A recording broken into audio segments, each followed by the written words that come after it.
Hello, everyone. On behalf of Dean Rapiccioli, I'd like to welcome you all to today's webinar in the Centennial Speaker Series of 2021-2022 academic year. Thank you for joining us for this event featuring acclaimed author, historian, financial expert, and founder of the Progress Network, Zachary Karabell. My name is Jim Kelly, and I'm a member of the finance faculty at Fordham Gabelli School and director of the Gabelli Center for Global Security Analysis. Before we hear from Zachary, I have the happy task of reading a short welcoming remark from Dean Rapiccioli. In 2020, we celebrated 100 years of purpose-driven education at Fordham. Since our inception, we believed in the power of partnerships to inform and lead change. As we continue our mission to foster innovation in business, it is with honor that we continue to present these discussions in our new academic year. I'd very much like to thank the Gabelli Center for Global Security Analysis and our wonderful partners, the Museum of American Finance and the CFA Society New York, who are sponsoring today's conversation. The Centennial Series was designed to shine light on the emerging and important trends. Today's session features a keynote discussion with Zachary Karabell, historian and former financial executive and author of Inside Money, a book that offers the first full and frank look inside Brown Brothers Harriman against the backdrop of American history. I'd like to inject a little personal anecdote at this point and make a note that my father got his first job on Wall Street in 1927 as a runner for Brown Brothers Harriman. So that goes back a long way, but Brown Brothers goes back much before that. Our session will take place in three parts. First, David Cowan, President and CEO of the Museum of American Finance, will introduce our speaker, Zachary Karabell. Then Zachary will deliver his address for about 30 minutes. Following the talk, David and I will facilitate audience questions, which we would ask that you type into the Q&A section at the bottom of your Zoom screen. Our speakers will be addressing as many as possible. Also, please note that we will be distributing by lottery 100 copies of Zachary's new book, and you'll be notified within a week as to whether you won one of the books in the lottery. Okay, before I turn it over to David to introduce our speakers, I want to ask you to consider making a donation to the Museum of American Finance or a gift to the Gabelli School's Centennial Fund, which addresses student emergencies connected with COVID-19 public health crisis. You can make a tax-exempt gift quickly and securely online at the link provided in the chat. Now let me turn it over to David. Thanks, Jim. Always great to be back as we continue this amazing and wonderful partnership with Gabelli. You know, what strikes me about Zachary and looking into his background is not just the incredible breadth of the endeavors he's involved in, but also the incredible depth within those various sectors. His entrepreneurial spirit and optimism is prevalent at zacharykarabell.com, which I suggest all of you check out, with his quote unquote, What Could Go Right podcasts, and as Jim mentioned, his Progress Network. Thematically, Zachary and his friends are looking at things that could move our society in a more positive direction, the sum of our hopes and aspirations, and not just the fears and the constant fear-mongering that seems so prevalent today. Now, his education is from Columbia, Oxford, and Harvard, the latter where he received his PhD. His career on Wall Street includes heads of global strategy at Envestnet, president of Fred Alger, and currently president of River Twice Research and Capital. Now, he's been an active contributor on TV at places like CNBC, MSNBC, and Fox Business, and in print in many places like the Wall Street Journal, the Washington Post, Time, but none more important than an upcoming issue of our own magazine, Financial History. Now, Inside Money is his latest book, his 13th, and the previous are wide-ranging, for instance, topics like how Harry Truman won the 1948 election or China-America relations. Now, Brown Brothers Harriman is a firm that has shunned the limelight But now with this book, Zachary has turned the bright lights on about the firm, its culture, its people, all woven together using his words, quote unquote, into the big story of the United States.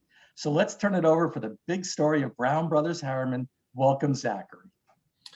Thank you so much, David, and thanks for that introduction. I appreciate the Museum of Finance putting this together, and of course the Gabelli School in Fordham and Jim Kelly for that introduction. I'm speaking to you from the Upper West Side, and I'm somewhat near the business school campus, which I walk past with some frequency. So a little bit of a neighborhood feel to it. And I want to thank you all for joining this midday in July. I think we're probably getting to the tail end of our Zoom world where we are all doing this via this, although I'm sure that will continue in one form or another through the fall and who knows, maybe even into the spring. So I'm sorry we can't all be together having this conversation. We'll just have to be virtually together as we have been largely for the past 18 months. So I wrote this book first with a question. And that question was, how did money shape the United States? A pretty broad question, and certainly not one that others haven't dealt with, but one that I was particularly fascinated by. And particularly how money in the 19th century was a not necessarily unique American commodity, but the United States was unique in the proliferation of money, the prevalence of it, the plethora of paper money that floods the plains and the coasts in the United States compared to the relative illiquidity of most parts of the world for most of human history, right? If most human history, wealth is tied up in illiquid assets, land and people and stuff. And in the United States in the 19th century, you have this kind of explosion of capital, which is very messy and chaotic and often hugely destructive when it deluges as well as constructive when it irrigates the capital system. So I wanted to write about that. And then I wanted to write about how money in the 19th century sort of transforms into American power in the 20th, and particularly how a group of financial elites in particular begin to exercise extraordinary political power at the heart of the American government during World War II and the Cold War, and then to transpose an American system onto the global system. So I want to write about how money made America in the 19th century and how the men, and they are almost all men, this is a heavily white male history, and how they then made the world of the 21st century, of the 20th century, and how we are still living in that world and what the aftermath and the effects of that is in the 21st. And in that sense, that's how Brown Brothers became my topic, because I was aware of the fact that there was a coterie of Brown Brothers partners in the middle of the 20th century who go from Wall Street into Washington, into the halls of government, and in a very central way. And I'll get to that in a moment, but those partners were Averell Harriman, who is the scion of the E.H. Harriman Railroad dynasty, inheritor of his father's fortune, and his family firm's merger with the more storied firm of Brown Brothers in 1930, which plays into the narrative I just talked about. And the partners, in addition to Averell Harriman, who go into government, Harriman serves in the New Deal, becomes ambassador to Moscow, is one of the reasons for George Kennan's dissemination of George Kennan's attitudes about the Cold War from his position in the embassy in Moscow. He becomes Secretary of Commerce. He becomes the distributor of all Marshall Plan aid in Europe, and then the distributor of all American aid to Europe, then governor of New York, and then finally the architect of the misguided Vietnam policy. And in addition to him, there's Robert Lovett, whose name is sort of forgotten, but was a major, major figure, helped create the modern American Air Force as Assistant Secretary of War under Henry Stimson during World War II, becomes Undersecretary of State, succeeds Dean Acheson, becomes Undersecretary of State to George Marshall, and one of the architects of GATT, which is the precursor to the WTO, one of the architects of the national security state, and then becomes Undersecretary of Defense, and finally Secretary of Defense during the waning period of the Korean War. So I knew about that, and I wanted to write about how that all came to be. And Brown Brothers became sort of the perfect aperture of this story, the exoskeleton of the ideas that I just laid out. But what became much more interesting to me as I wrote the book, and honestly, what I was not as aware of and took me a while to actually become sensitive to, is the degree to which Brown Brothers is a kind of quiet mover and shaker of many of the most pivotal moments in American history. Certainly some of the more pivotal moments in American finance and kind of the architecture of the American financial system. And I guess more importantly, how their story, including their contemporary evolution, says a lot about how we've come to define capitalism, not all of it very pretty, and how their story, I think, offers an alternate pathway of capitalism in the future that I ended up finding much more admirable than honestly I expected to find when I did the book. And I'll can kind of conclude with that. So in many ways, Brown Brothers is the only firm that could have told this story because they are the longest surviving bank, asset management, private investment firm in the United States. They date their founding from 1818. I actually think they're wrong about their own founding date insofar as the firm really begins with the patriarch, Alexander Brown, who is an Irish linen merchant who flees the sectarian troubles of Belfast in the 1790s and moves to Baltimore. And he goes from being a linen exporter to a linen importer. And he brings his 4 sons into the family business, hence Brown Brothers. Brown Brothers are the 4 sons of Alexander Brown. And he dispatches them to the important nodes in the Brown trading empire. Baltimore, where Alexander Brown lived and remained, Liverpool, which was the essential English port throughout this period of time. You couldn't do an Atlantic trading business, transatlantic trading business, without having a presence and agents in Liverpool, Philadelphia, and then New York City, which eventually becomes the dominant house of these 4 branches. So there's no firm that has survived from 1800 to 2021. And longevity is not in and of itself a reason to write about something. A long life is not necessarily an interesting life, nor does it necessarily provide any lessons. And it's also overly tempting to try to ascribe qualities and characteristics in retrospect that say, oh, this is why the firm did what it did and survived the way it did. There's always luck and there's always contingency. And there are plenty of family partnerships throughout the first 50 years of the 19th century and then the second 50 years of the 19th century, all of whom looked like they were solid and stable and were going to stand the test of time and didn't for one reason or another. Vicissitudes, the next generation is neither interested nor adept, whatever the reasons. So accepting the fact that there's a certain amount of luck and contingency and fate, and that it's not all determined by culture and attitudes. There are some qualities that made Brown Brothers, I think, both unique in its 200 years and explain some of why it thrived. And those 2 things are in many ways embedded in the DNA of the firm by Alexander Brown in these series of letters over about 20 years that he writes to his 4 children that are, unbelievably full of homilies and cliches. It sounds like a crib of Poor Richard's Almanac and Ben Franklin on the one hand, and Polonius lecturing to his children in Shakespeare's Hamlet. Things like, never a borrower or a lender be. That was the Polonius version, but Alexander Brown has his own variant thereof. Things like trust is hard to earn and easy to lose. Be careful of those with whom you do business. It is better to be safe than to venture everything and lose it. Pounding these guiding principles into his children. And his children then pound those guiding principles into their children, who pound it into their children. And that then suffuses the firm even after the 1930s, when the last of the Brown family stops being as central to the governing of the business, and it moves into other partners who are not related by blood, but still embody this ethos.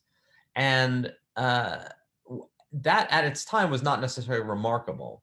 What's remarkable is how remarkable that is in retrospect in terms of how the financial world evolved. The idea of risk as the thing that you should hold front and center in your assessment of how you do business is a very different mantra than the contemporary mantra of wager it all, bet it all, try to shoot for the moon. Everybody's trying to be a unicorn. How are we going to become a billion-dollar company? How are investors going to get 100x of their return on capital? And that was so antithetical to Brown Brothers from time immemorial, because there certainly were lots of speculators in the early 19th and late 19th century. There were panics in the United States every 20 years, kind of a metronomic pattern of panics: 1819, 1837, 1857, 1873, 1893, 1907, and then finally the last great massive crisis of the Depression starting in 1929.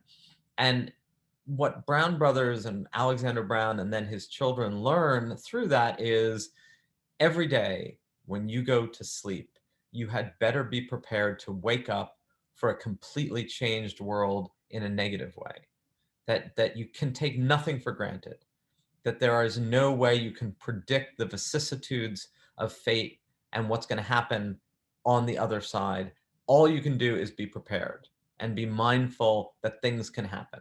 And that was a guiding principle. Now, on the one hand, that also prevents Brown Brothers from ever becoming massively large.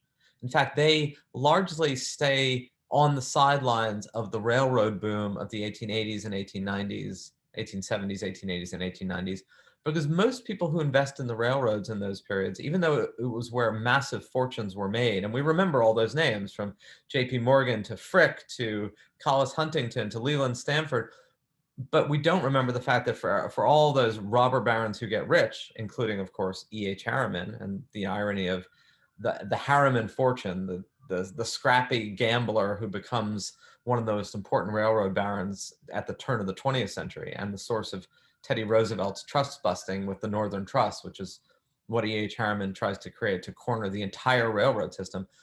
Brown Brothers is saying, no way, we're not getting involved in that because the risk-reward ratio doesn't work for us. And it didn't work for them because it was a partnership, and it was a family partnership, and it was their money. So every deal Brown Brothers does from time immemorial to the present, because it's a partnership, they're venturing their own hard-earned capital, which means every single deal they could lose it all, not just gain it all. And frankly, the only people who really made money in the railroad boom were not the people who built the railroads or issued the first bonds for the first lines. They're the secondary. They're the financiers who bought the bonds for pennies when all the lines went bankrupt. And that's exactly what E.H. Harriman did, although he did invest heavily in the Union Pacific Railroad, as did his son Averill, which, even though it stopped being a viable passenger line, ended up becoming, as we know, one of the dominant freight lines in the United States. So this idea of be mindful of the downside, not just avaricious about the upside, it was a guiding principle that worked for them. And again, it didn't prevent them from becoming rich. And it didn't mean that they weren't avaricious. It meant that their greed was by definition bounded by risk, bounded by what they could lose. And you contrast that with today's world, where by virtue of these partnerships in the financial world all going public in the 80s and 90s, the risk-reward ratio changed. The massive risks were really offloaded either onto the balance sheet of shareholders, or, as we saw in 2008, 2009, the balance sheet of taxpayers if the government bailed them out.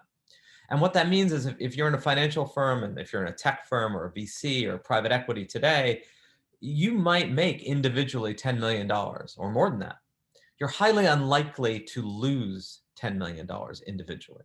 You might lose reputation, you might lose your job, you might lose some money, but you're not going to lose the kind of money you're going to make. And in a partnership structure that Brown Brothers was always in, those two things were much more evenly balanced. And the other thing that was part of their culture that I think explains some of the success is an acute awareness that you can see in Alexander Brown, but really builds over time in his children, that private gain and private company gain cannot be detached from the public good indefinitely or infinitely. That there is a close and acute relationship between my individual gain and whether or not the community around me is thriving. And what this meant is, it was affirmed that even before the 1880s and 1890s, when a kind of a self-conscious WASP elite begins to coalesce, and Brown Brothers Harriman is a founding card-carrying member of that WASP elite, which is why they were kind of part of the story of the 60s, as there was a backlash against all that. You know, they were Groton educated Yale men Skull and Bones, that whole nexus of clubby, intermingling, closed circle of wealth, power, and privilege.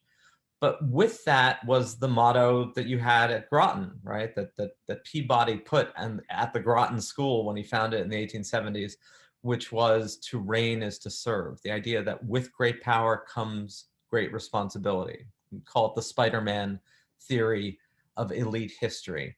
And I believe they really embody this. And you can see this even early on when in 1828, Alexander Brown, who at that point is one of the richest men in Baltimore, realizes that Baltimore is falling behind New York and to some degree Philadelphia as a trading center, because New York has opened the Erie Canal to connect it to the hinterland and to connect it to the thriving Ohio Valley.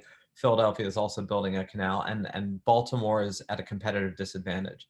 And so they realize they're behind, they can't build a canal in time, so they decide to spend money on the first passenger steam-powered locomotive rail line in the world, which really was a moonshot at the time. It was untested. No one had done it. It had to go above mountains. You didn't know that the steam engine would work or whether it would blow up too much. And they spend money. They raise money publicly. They invest their own money. And they do this because they know that if they don't, Baltimore will fall behind. And Alexander is determined to see his community thrive because he believes that's necessary for his own self-interest, that the collective thrives as well. This makes them no money, the Baltimore and Ohio. In fact, it loses the money initially and it yields some returns over time, but it is hardly a good investment if good investment is judged purely in terms of return to shareholders. It's a great investment in terms of return to society, because by doing this, it ushers in a whole period of railroad building throughout the United States and then throughout Europe that is fundamentally central to the Industrial Revolution and to the growth of both American power and prosperity and that of the world.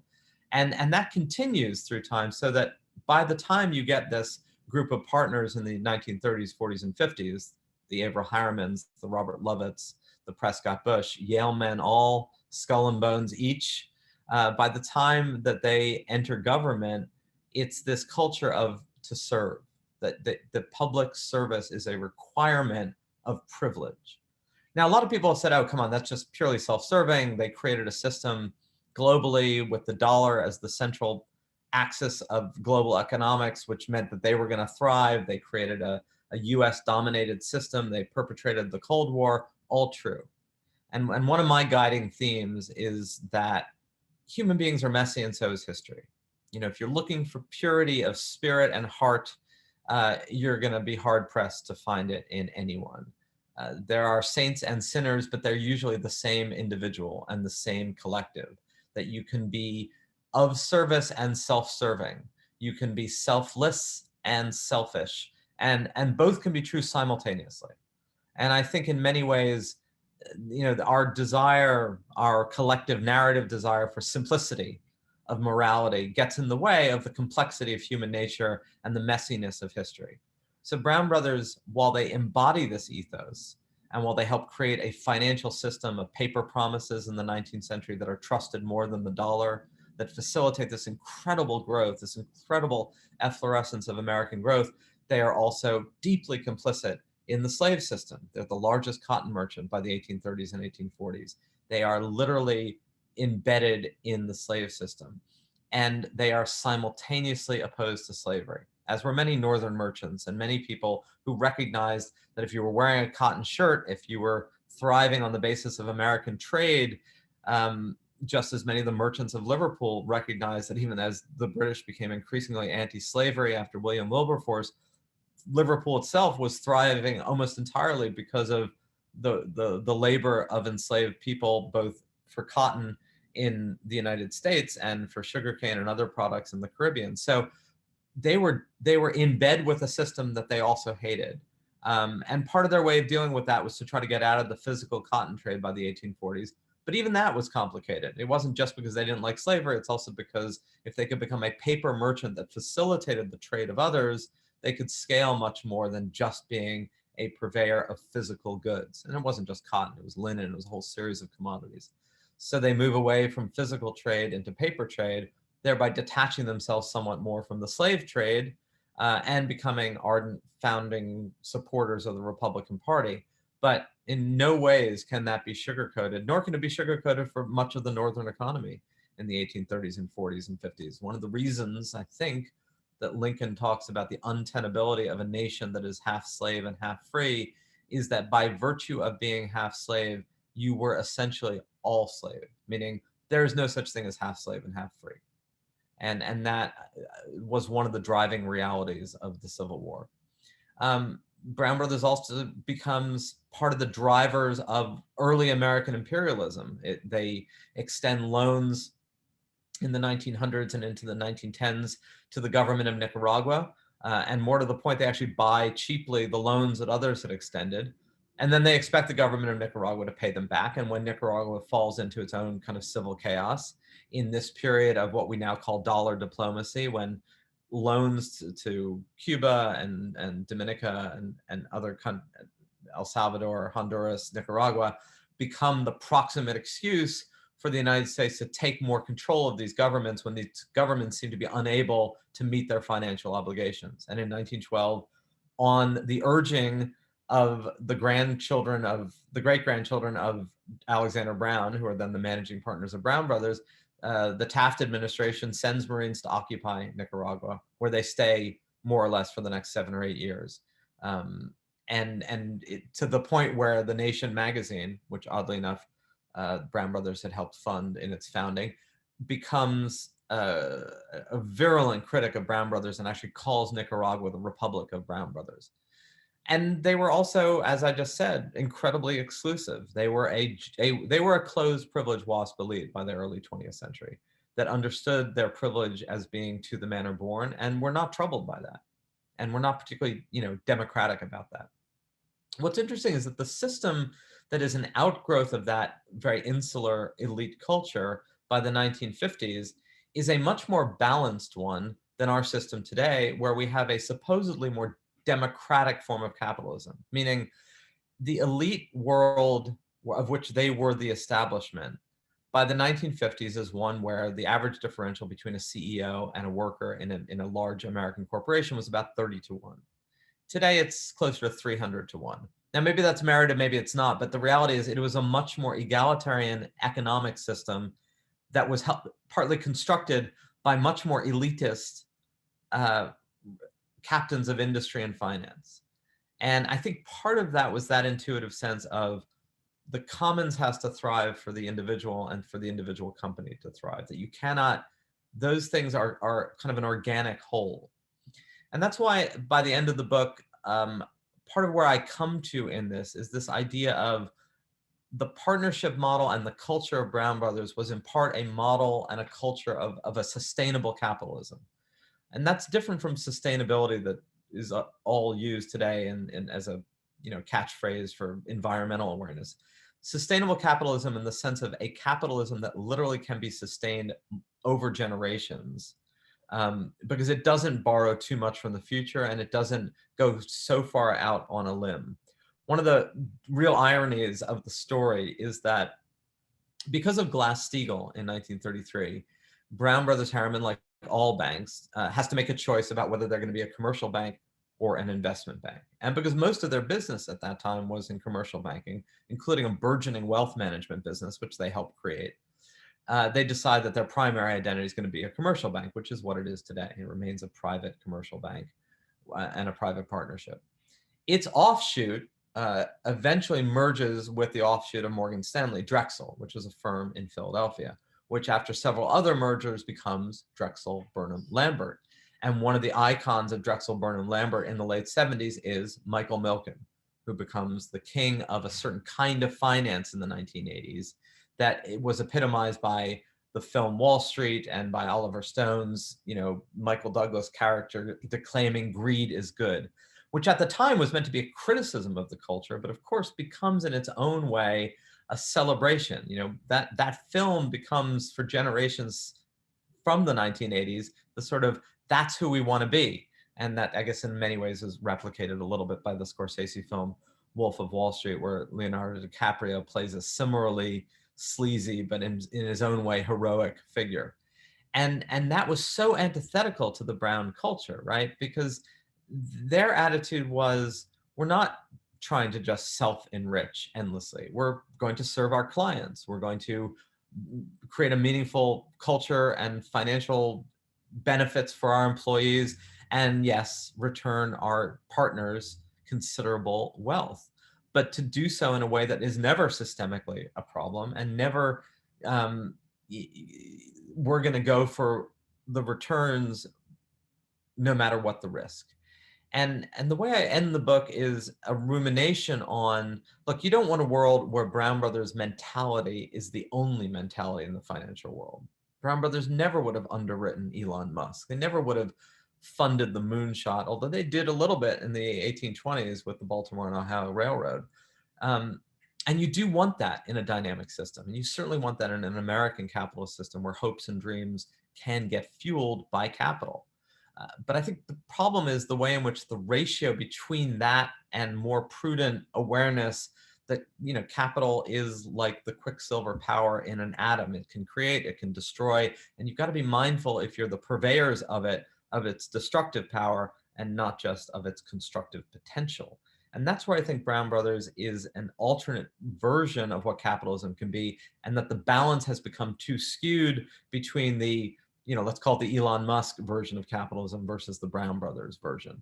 And I'm not being pejorative about either. I'm being critical of the ratio of where that exists, and that we could do with more Brown Brothers and a little less of the other in shifting the mix.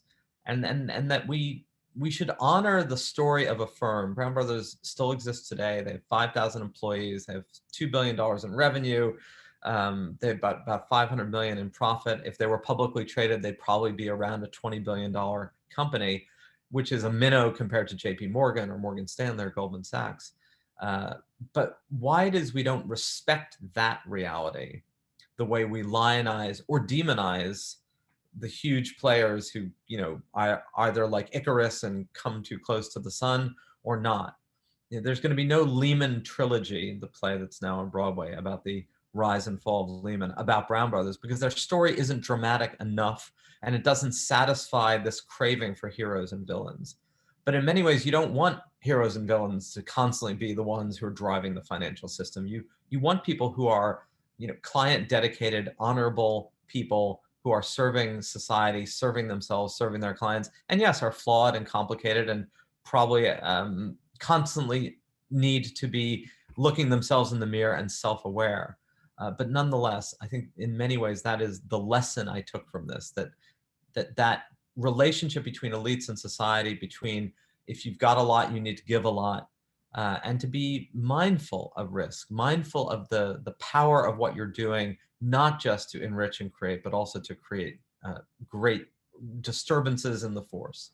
And that we would all be better served by a more balanced capitalism that Brown Brothers over 220 years epitomizes, represents, and in many ways at the end of this, I came to very much laud. So I think that will be my formal presentation. Now we can turn to some questions.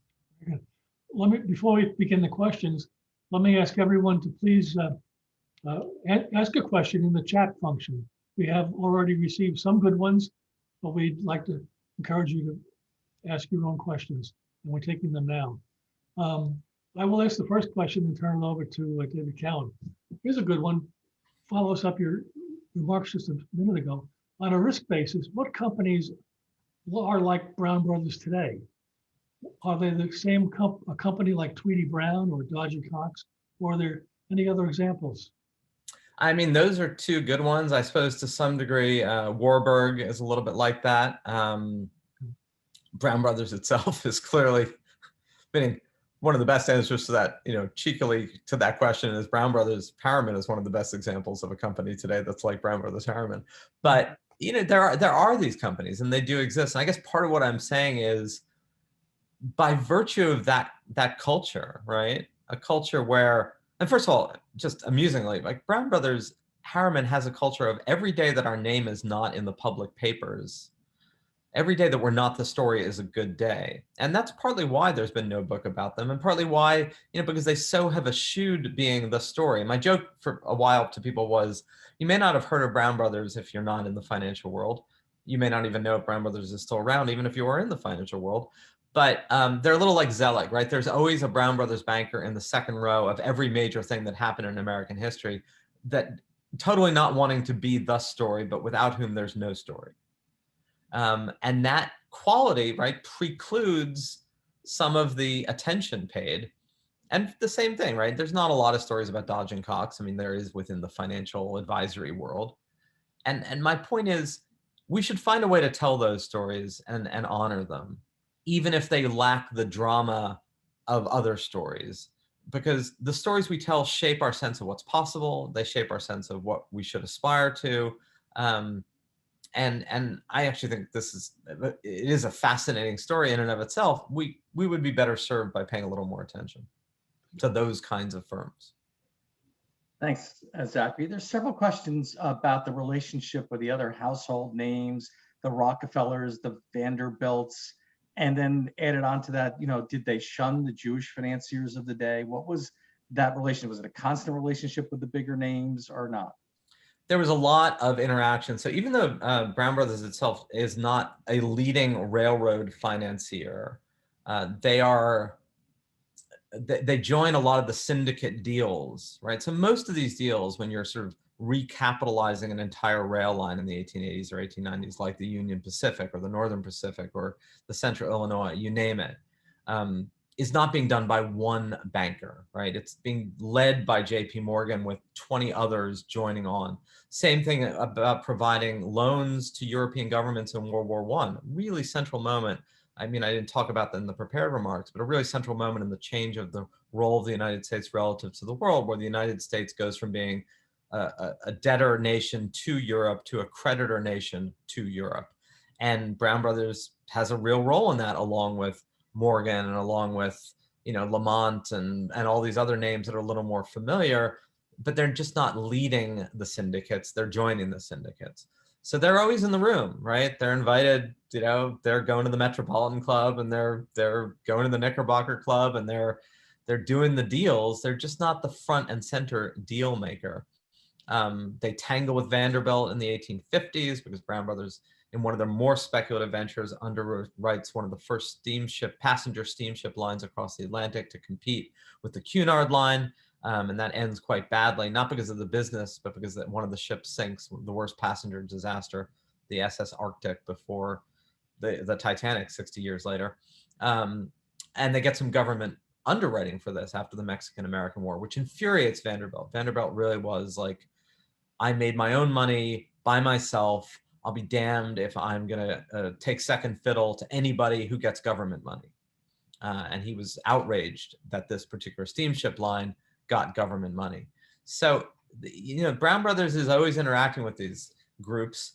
And much like a lot of Wall Street, I would say Brown Brothers in some sense had a cultural anti-Semitism. I cite one moment in the book where the widow of one of the grandchildren of Alexander Brown, John Crosby Brown, who also runs the firm in the 1870s, 80s, and 90s, she dies in her house in West Orange, New Jersey, goes up for sale. And a Jewish businessman approaches the sons to buy the property, and they very clearly say, we don't want to sell to that sort. And the other says, well, of course not. Why would we ever? At the same time, when Averell Harriman opens a golf club in Long Island, some of the founding partners of the club are Guggenheim and Marshall Field and Paley. Harriman actually helped create CBS and funds Bill Paley. So it's not like they were unwilling to do business deals. And I think that's true of a lot of the interaction between sort of the Jewish bankers like the Schiffs and the Lehmans and the Goldmans and the, whatever we'll call it, the WASP banking group. So it was a very complicated mix of like anti-Semitism on the one hand, but not to the degree of like, we won't do deals and we won't occasionally go golfing or we won't have dinner. And that too, I think, plays to what I was saying before, that if you're looking for simplicity and you're looking for, easy heroes and easy villains, I'm not a big fan of that. They exist, right? I'm not going to write a glowing, complicated, sympathetic look at Hitler, but I think a lot of history is much more nuanced. Okay, Zachary, Cindy McLeod asked a question. What influence did the first and second national banks have on Brown Brothers operations? So it's the second bank is, I think, much more crucial, and Jackson's bank war about not renewing the charter of the second bank, and even more important, Jackson's like intense animosity to paper money, which oddly, of course, was the lifeblood for most of Jackson's supporters, right? This kind of bizarre relationship that exists throughout American history where the heartland, the Jacksonian world, and before that, the Jeffersonian yeoman world, is consistently antagonistic to the moneyed elites of the Northeast, the Hamiltonians, the banks, the Nicholas Biddles. And that theme in American history of animosity toward the creators of money, and money as a sort of way of stealing the hard-earned work of the farmers and then the laborers, was a powerful, fuel for the Jacksonian movement. And Jackson really, rails against banks, as does Jefferson, and sees it as a way for like the elites of the Northeast to steal the wealth of his supporters and of the people of Kentucky and the Ohio Valley and all those areas that are growing. But of course, they needed the money of these wildcat banks for opening farms and settling the frontier and fighting the Native Americans, because the frontier was not this open space. It was filled with lots of other people who were there first. And the animosity toward banks and banking meant that you were constantly starving the people who needed capital of capital and creating these really, really violent financial crises. And when the second bank isn't renewed, and then when Jackson, while leaving office, issues his specie circular, which forces banks to call in all their paper, helps create the crisis, the Panic of 1837, which was the one kind of existential crisis moment for Brown Brothers, where they actually turn to the Bank of England. Because Brown Brothers, I mean, I didn't even get into this, but I do in the book, is huge in England. And the Liverpool house, headed by William Brown, ends up becoming Brown Shipley, ends up supplying the Bank of England with two its governors, Mark Collett and Montague Norman. So part of that risk culture is framed by that Jacksonian moment and framed by the Panic of 1837. Our friend Tom Herman asks, you mentioned Skull and Bones. I know it comes up in the book a lot. What lessons did Harriman, Lovett, and others learn from their experience at Skull and Bones? So if you talk to people in that world, these societies, which were called secret societies, but actually were at Yale called senior societies, was this place where once you were selected, it was one of the rare places where you could totally be yourself, because you were in a trusted cone of silence. Now, later on in the 60s, when there was a backlash against elite and establishment culture, partly because people like Harriman and Lovett were seen as leading the United States down the garden path into the Vietnam War, and therefore were complicit in this, act of what was seen then as stupidity. Plus, they had been ardent Cold Warriors, which led everyone to really question maybe the Cold War was just a way for establishment elites to enrich themselves. And the fact that they were all in these clubby societies meant that clearly behind closed doors, there were secret truths and secret pacts being cemented by a cabal. And it's partly why Brown Brothers Harriman, in that world of conspiracy theories, that the levers of history have been pulled behind the scenes by a small, cosseted, closed elite. And then Brown Brothers was, quietly there. And there are all these theories about, did Prescott Bush, was he in bed with Nazi Germany? And did they fund the industrial machine? I mean, they certainly did deals with the industrial machine prior to the rise of Hitler. But I think in reality, it really was just a world where young, privileged men could let down their guard and be honest with one another, because they knew that their secrets were safe with one another. And yes, those relationships and bonds, like most of us, carried through over the years. And yes, they then intermarried. And yes, they did each other favors, and they sat on interlinking boards where one hand, shook the other and washed. All of that reality was partly true, because it's humanly true, where you tend to, benefit your friends and your connections and your class. But I do think it was, it cemented these bonds, but I'm not a big fan of the conspiracy theory part. Ken Romanowski asks, was Brown Brothers involved in financing the Civil War? Given its location in Baltimore, did that complicate matters, especially with offices in New York City and Philadelphia? Yeah, I mean, it certainly did, although by that point, the Baltimore office of Brown Brothers was the least significant, and Philadelphia probably the second least significant. So the locus of business had already really moved to New York and Liverpool, as well as an office in Boston.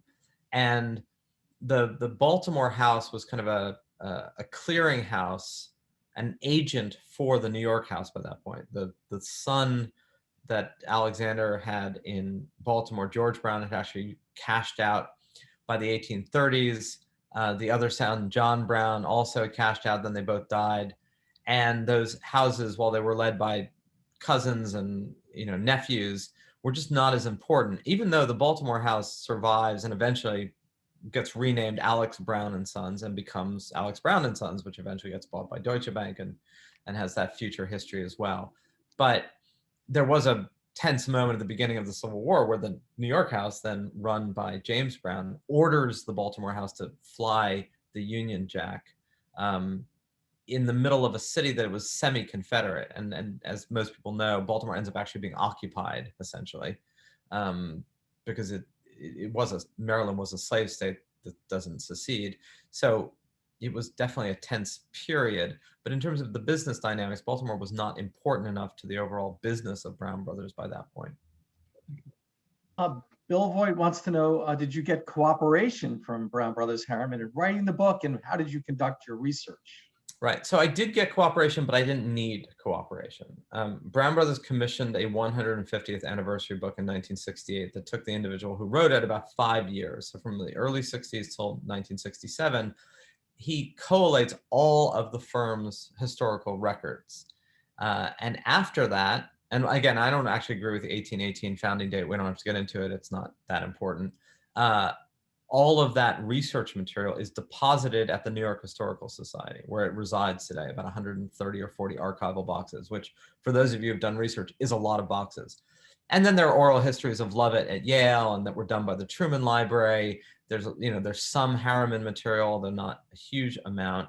So there's no lack of publicly available documentation. Now it's possible there's something buried somewhere in the firm's archives that they didn't give to the Historical Society.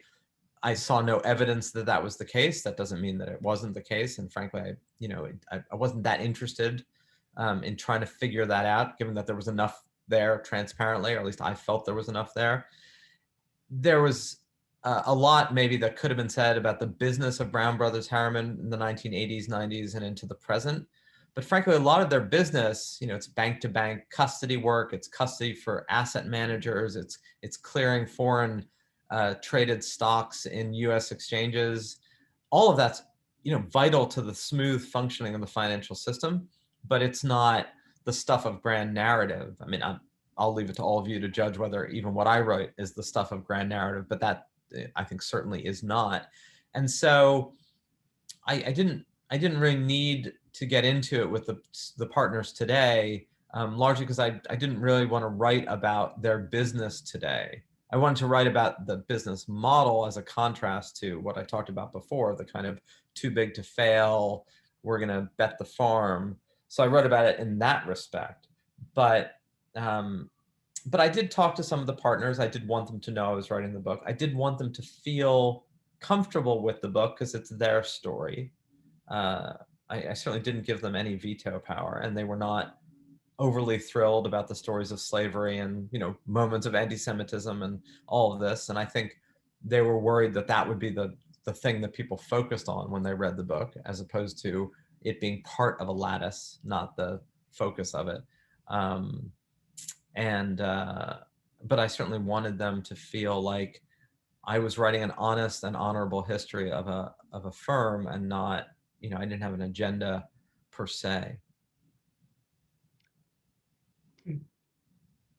Here's one. Although Brown Brothers Harriman played an important part in our country's history, where does its influence stand today? I would say its influence is, relatively modest, if at all. Some of that's by design. I don't get the sense the partners today have any real interest in whatever we call influence. That's not their it's not their motivating desire.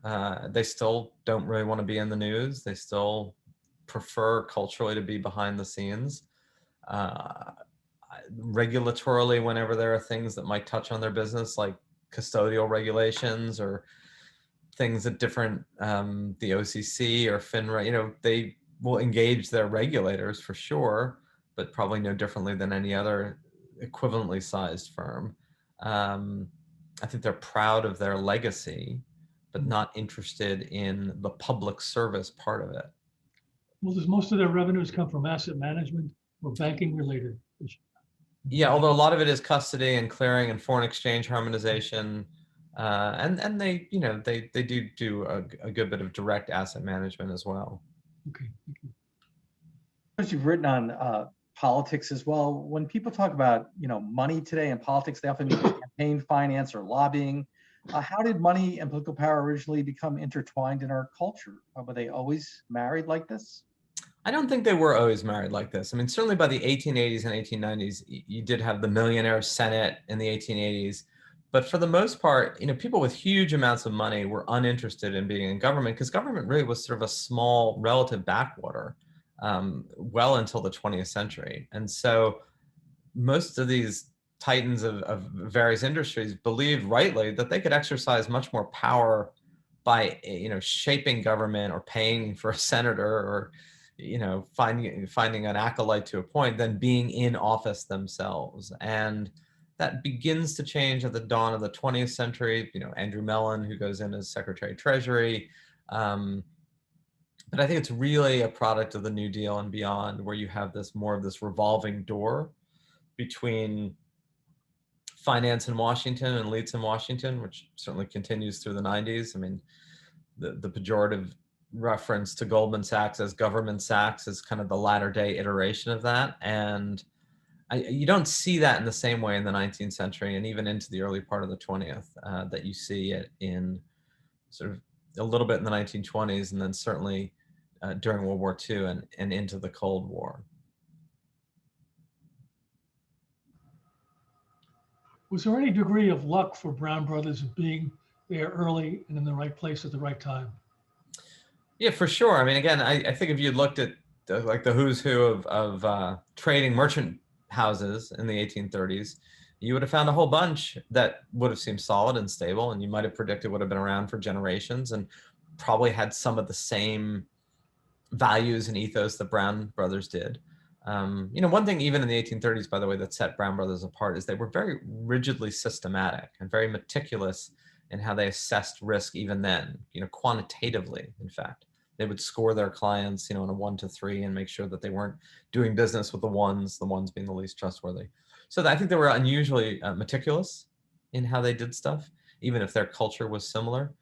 But let's say the Bank of England in 1837 had not given them a bridge loan, a modest bridge loan, but just enough to cover their outstanding obligations. And Brown Brothers' argument in Liverpool was, look, we've done nothing particularly wrong. We've managed our book and our risk pretty well, but this crisis is cascading and rolling. And if you force us to redeem our notes at par, I don't want to get too wonky about it, rather than what they're trading at, we just don't have the capital. And given that 30 to 50% of all Liverpool credits was flowing through Brown Brothers, they said, look, if we fail, the whole thing is coming down. So it's better to prop us up for a few months. And the Bank of England, which had been monitoring the situation, was like, yeah, it's better to prop up Brown Brothers. If that hadn't happened, I don't know. There may have been no story there. The New York house might have survived. The Liverpool one might have gone under. I don't know. So, they might not have found that next generation. It's not like all the kids were interested. A bunch went down in that SS Arctic, so one of the presumptive heirs dies. Not everyone, in Liverpool, the children of William Brown, who is Sir William Brown, his children are not very interested, but he manages to bring non-family partners into the business who are unbelievably competent. I think at any stage that could have gone awry, and it doesn't. But that culture remained, which is fascinating to me. And it certainly doesn't remain in Lehman Brothers after the 1930s, when there are no more Lehmans left. Yeah, very good, thank you. Two separate questions. that maybe quick ones. We'll see. One, what would Brown Brothers Harriman think of crypto? Will they be the last firm ever to embrace it? And the second one, have you ever seen the painting? This is Lisa Crowley, of the Brown family in the Alexander Brown building in Baltimore. If so, what are your impressions? Does it capture who the family was? I'm not sure which painting that refers to. I mean, there's one from the 1850s of the family that's pretty well known by Eastman. I think all the paintings that I've seen, I'm pretty sure I know which one is there. I'm just not picturing the exact one. Capture that kind of, stolid banker. They're always wearing black.